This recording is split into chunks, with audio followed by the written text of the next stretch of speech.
This is my last essay. It's Nature and Human Nature, 6 poems on fish. So poems are brief and they're prayers. They're like prayers or songs. They're abstract and they're powerful. A successful poem says something that we've heard before many times, but it says it in a new way. And poets who like to write about nature, they usually read poems about nature. And the landscape has been the same for centuries. There's birds in the sky, deer in the mountains, and fish in the ocean and the rivers. It is the human perspective that changes. So what exactly is nature? It is the entire physical world around us. It's the atmosphere, the weather, the ecosystem, flora, fauna, and the landscape. So the romantic idea of nature was a reaction to the scientific rationalization of nature that was developed during the Enlightenment. The romantic approach to nature is not from subject to object. When poets write about nature, they write about their relationship to their environment. Each artist is a small tile in the mosaic of his time. So how can we compare and contrast the approach to nature in poetry? I chose to analyze 6 poems about fish from 6 different poets, 3 men and 3 women, and they range in 100 years. The purpose is to see the approach to the same subject from 6 different perspectives. So what does a fish symbolize? In the Chinese culture, the fish is a symbol of prosperity and good luck, of abundance, and fish are also connected to the water element and swim in the deep sea. So they're also a symbol of consciousness. In the same sense, the fish is the symbol of Jesus. During the times of persecution by the Romans, Christians would identify each other, friends from enemies, with the symbol of the fish. William Butler Yeats has a poem titled The Fish. His poem is written in a traditional form. It has 8 lines and rhymes. This poem, written by an Irish fisherman, appears to be about fishing. So it begins with Yeats writing to the fish in the second person, and it relates to the fish as prey. Quotes, "Although you hide in the ebb and flow of the pale tide when the moon has set," end quotes. The reader knows the fish hides in the ocean at night. Quotes, "The people of coming days will know about the casting out of my net," end quotes. Yeats speaks of the future. The reader now thinks this is a fishing poem. Next, Yeats talks to the fish again. Quotes, "And how you have leaped times out of mind over the little silver cords," end quotes. How can a fish jump out of the mind? What are the silver cords? Maybe Yeats is speaking of consciousness.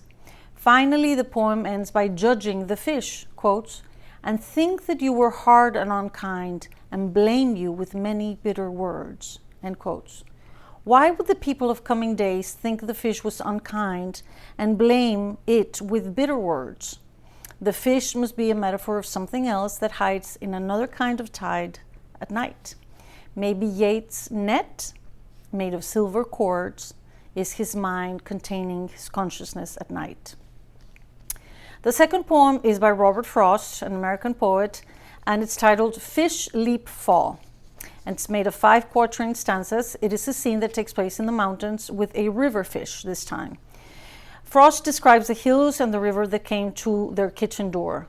To catch the water from the river, they made a fall, and in the 3rd stanza, he explains the conflict. Quotes, "For when the trout came up the spring and found a plunging wall to pass, it meant unless they made it right, they glanced and landed in the grass," end quotes. Then Frost tries to minimize the situation by saying, quotes, "And if he didn't like the death, he'd better not have been a trout," end quotes. He then feels sorry for the fish, and in the 5th and last stanza, he saves a fish from death. Quotes, "I found him faded in the heat, but there was one I found in time, and put back in the water where he wouldn't have to fall to climb," end quotes. When the poem begins, Frost is looking at the river. He sees the problem. At this point, he refers to they, the fish. Then the poet engages and connects to the fish as an embodied being. and the human sees the dead fish on the grass and becomes aware of their shared mortality. When death is introduced, then the fish becomes a he, and Frost saves a fish because he's also a mortal being. The American poet Marianne Moore also has a poem titled The Fish, made of 8 quintet stanzas. The title is the beginning of the poem. It starts by saying, "The fish wade through black jade." The scene probably takes place in the banks of the Hudson River or the shoreline of the upper or lower bay of Brooklyn, because that's where Moore lived. This scene is a dirty place where the water is black. Then quotes, "The ash heaps opening and shutting itself like an injured fan," end quotes. The description is a mix of abused shoreline and the beauty of the resilient natural world. The mussel shells, the barnacles, jellyfish, and toadstools rock and sway with the tide of words that come and go literally. Moore contrasts sea life with an inhospitable habitat. The tenacity of the ocean comes through as a life force. Moore's stanzas are the unit of her composition, not the line. She cuts lines and she also cuts words. Her stanza is like a stream that flows, a wave that moves forward, crashes, and pulls back. The liquid architecture of the paragraph contrasts with the factual representation of the physical world. Even with urban abuse, the barnacles, quote, "cannot hide there for the submerged shafts of the sun split like spun glass," end quotes. The turquoise sea still gets illuminated. The submarine creatures slide on each other. The last 4 lines reassure the reader, quote, "Repeated evidence has proved that it can live on what cannot revive its youth. The sea grows old in it," end quotes. The most famous poem, called The Fish, is by Elizabeth Bishop. This is a fishing poem. It is a free verse poem. It starts with the first person. The first line is, "I caught a tremendous fish." Elizabeth Bishop probably caught this fish in Florida, where she lived part-time. The poem feels like Old Man and the Sea from Ernest Hemingway. The difference is the old man, is Santiago, is a fisherman that struggles to catch a huge marlin that is destroyed by the sharks. But Bishop does not struggle with the fish. Quotes, "He didn't fight. He hadn't fought at all," end quotes. She gives a detailed description of the fish's body, his skin, and gills still breathing. She then looks at the eyes, but, quotes, "They shifted a little, but not to return my stare. It was more like the tipping of an object toward the light," end quotes. Finally, she sees his mouth, and there are 5 old pieces of fish line. She realizes this fish has been caught before and has 5-haired beard of wisdom. It is at this point when she decides he deserves to live. The last line is, quotes, "I let the fish go," end quotes. Like Robert Frost, she connects to the fish's mortality and decides to let him live. Mary Oliver also loved to write about nature. Her 2 most famous poems are about animals. The first one is The Summer Day, which is about a grasshopper, and the second one is Wild Geese. She grew up poor, and in her long walks, she was sometimes looking for food. In an interview, Oliver commented, "I don't know why I felt such an affinity with the natural world, except that it was available to me. It was right there." While Moore draws a spoken landscape, Bishop narrates a scene. Oliver integrates humans into the natural world. She interacts with animals and humanizes them. There are similarities between Bishop's poem The Fish and Oliver's poem The Fish, but Bishop, she caught a fish, Oliver also caught a fish, but Oliver's fish did put up a fight and did not lie down quiet. It was also surrounded by rainbows, and Oliver also noticed his bones. But while Bishop let her fish go, like Frost also, Oliver kept her fish and ate it. Quotes, "Now the sea is in me. I am the fish. The fish glitters in me. We are risen, tangled together, certain to fall back to the sea," end quotes. While Bishop was probably fishing for fun, Oliver was fishing for food. The last line is, quotes, "We are nourished by the mystery," end quotes. The last poem is by Mark Doty.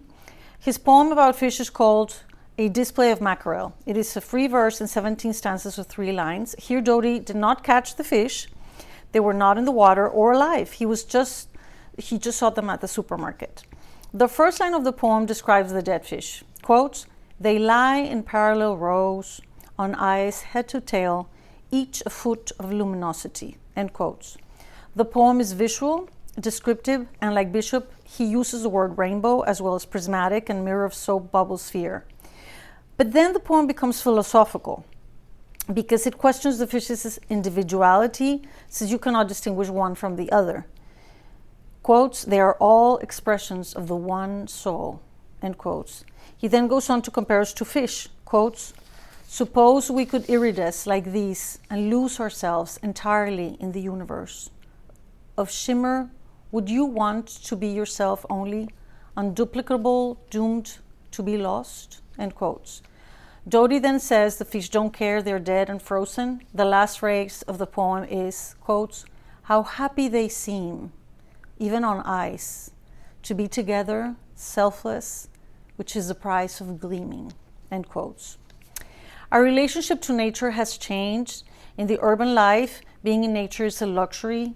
Large open spaces are for gathering. Some believe it is unreal to conserve the romantic idea of nature immortalized by the English poet William Wordsworth, because our natural world is threatened by our modern lifestyle. Fishing is also a luxury. As rivers and lakes are being polluted and the ocean is being overfished, the survival of fish is threatened. Fish are being genetically modified and grown in fish farms. That is why Dodi's poem still feels relevant. Most of us are more likely to see a fish in the supermarket than in a river or a lake. Our connection to nature is our connection to the oneness, to the divine, to our inner higher self. When we connect to an animal, we are connecting to another being.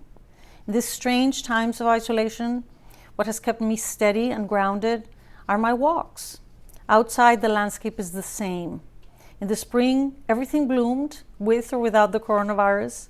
When the summer arrived, the cicadas began their murmur, with or without the coronavirus. Anne Lamott has a book titled Help, Thanks, Wow, which she calls the 3 essential prayers. In my opinion, the good poems are a cry for help because they denunciate, protest, or complain.